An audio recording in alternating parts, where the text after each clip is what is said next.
அதில் சிக்கல் இருக்கா, நான் மாட்ட போகிறேனா என்று நாம் பகுத்தறிய வேண்டும். When people demand like this, we should not fall for it. Rather, we need to be instructed of the Lord, and we need to find out if there is any snare. If I go there, will I be caught? We need to find it out. காலையில் சொன்ன நான், ஒரு தாய் சொந்தக்காரரை பிரியப்படுத்த ஊருக்கு போய் அங்கே ஒரு இந்து ஃபங்க்ஷனில் பங்கெடுத்து திருப்பி வந்து பிசாசு பிடிச்சி இன்ன வரைக்கும் பிசாசு தான் இருக்கு. As I shared in the morning, one of our sisters, she went to attend a Hindu function in a village because of the forcefulness of her relatives, and from that day forward until today she has been possessed with certain evil spirits. ஆகையால் தேவன் நம்மை போதிக்க விரும்புகிறார். Therefore the Lord wants to instruct us. என்ன செய்ய வேண்டும், என்ன செய்யக்கூடாது, எங்கே போக வேண்டும், போகக்கூடாது, இதை மனுஷ ஞானத்தினால் அல்ல, தேவனுடைய போதனையினால் கன்னிகள் சிக்கிக்கொள்ளாதபடிக்கு கர்த்தர் நம்மை பாதுகாக்க விரும்புகிறார். The Lord wants to preserve us and keep us and give us that instruction of where we should go and where we should not, what we should do and what we should not,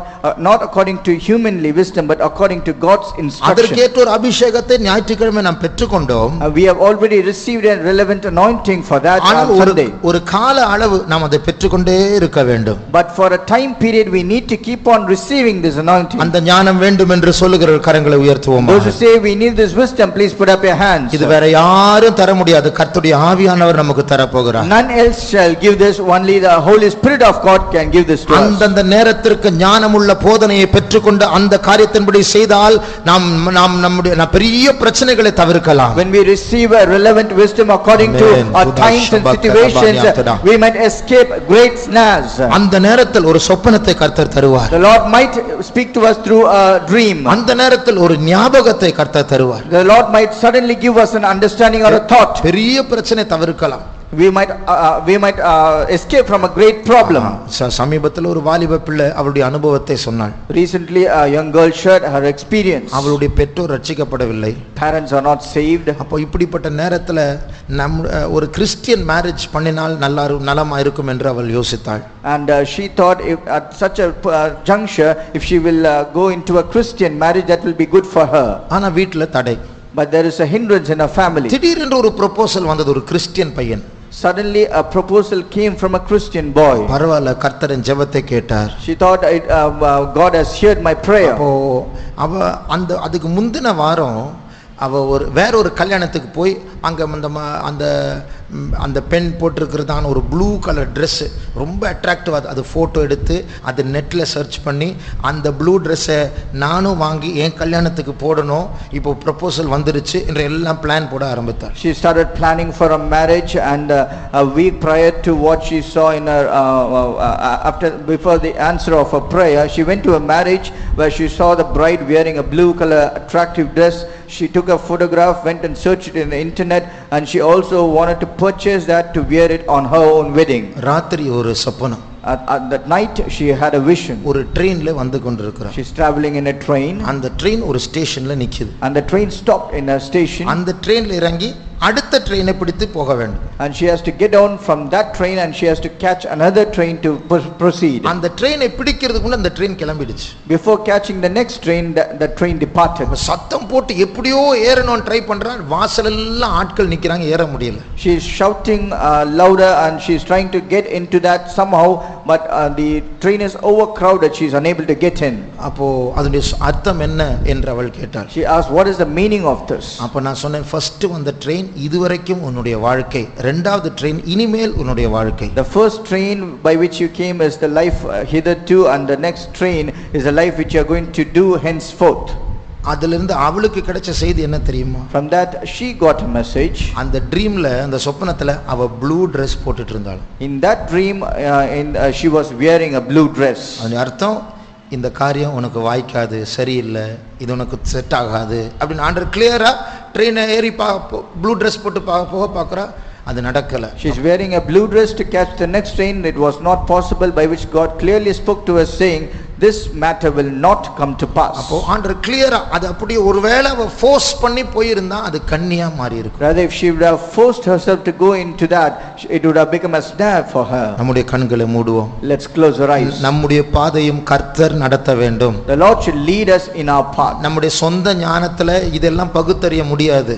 With our own wisdom we cannot discern such things. நம்முடைய மூளை சில காரியங்கள் சொல்லும், ஆனால் கர்த்தர் சொல்லுகிறார், உன் வழிகள் உன் நினைவுகள் என் வழிகள் என் நினைவுகள் நினைவுகள் அல்ல.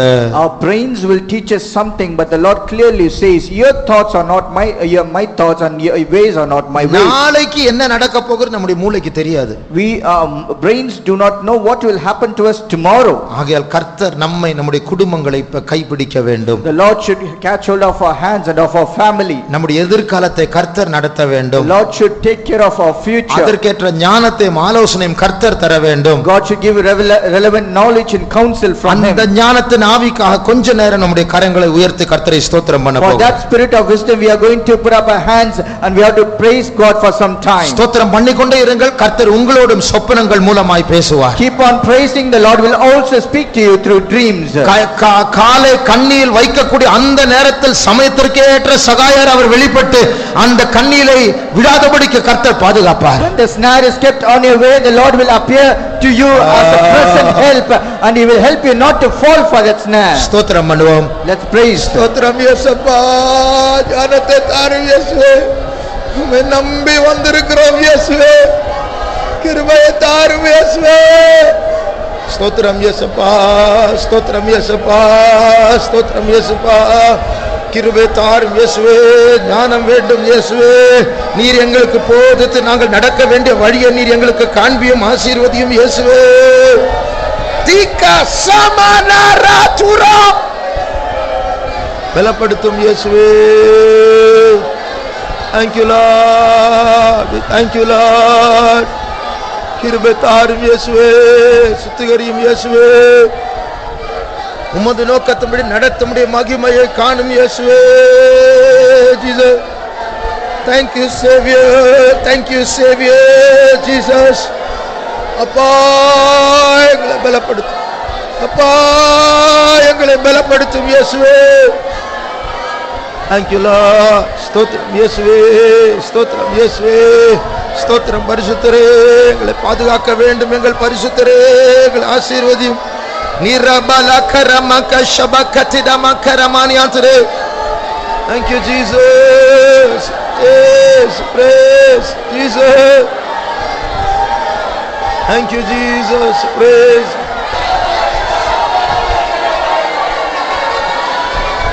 இயேசுவே. ஸ்தோத்திரம் இயேசுவே. ஸ்தோத்திரம் இயேசுவே. ஓ ரபகரகதிதபகலமனராதுரா.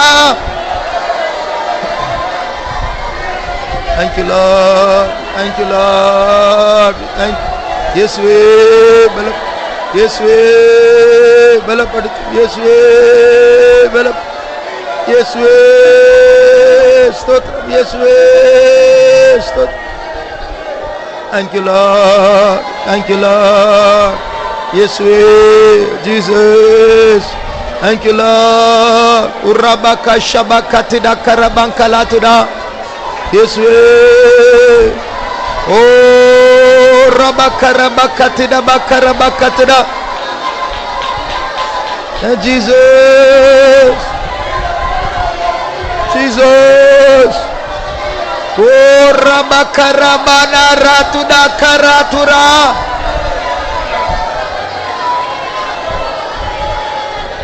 Jesus, praise, we praise, we praise, we praise you. இந்த ராணுவ வீரர் அவங்களுடைய யூனிஃபார்ம் பார்த்தீங்கன்னா அதில் இந்த காட்டில் இருக்கிற கலர் தான் இருக்கும். இலைகள் கிளைகள் அந்த தரை அந்த கலர் தான் இருக்கும். அவங்களுடைய தொப்பிலையும் அவங்களுடைய யூனிஃபார்மில் அதுதான் இருக்கும். If you look at the uniform of an army man and the dress will be in a green in color, like it appears like unto a forest. You can see leaves, you can see the picture of a branch right from the cap until the toe. அந்த நிறம் தான் காரணம் என்ன? அதுக்கு பேர் தான் camouflage என்று சொல்வார்கள். அதாவது அவர்கள் காட்டில் நடந்தாலும் வெளியில தெரியாது. வேற கலர் ட்ரெஸ் போட்டால் தெரிஞ்சிடும். ஆனால் அந்த இலைகள் மத்தியில் கிளைகள் மத்தியில் இந்த யூனிஃபார்ம் போட்டால் அவங்க நடந்தால் கூட அவ்வளோ தெரியாது. That is called a camouflaging dress.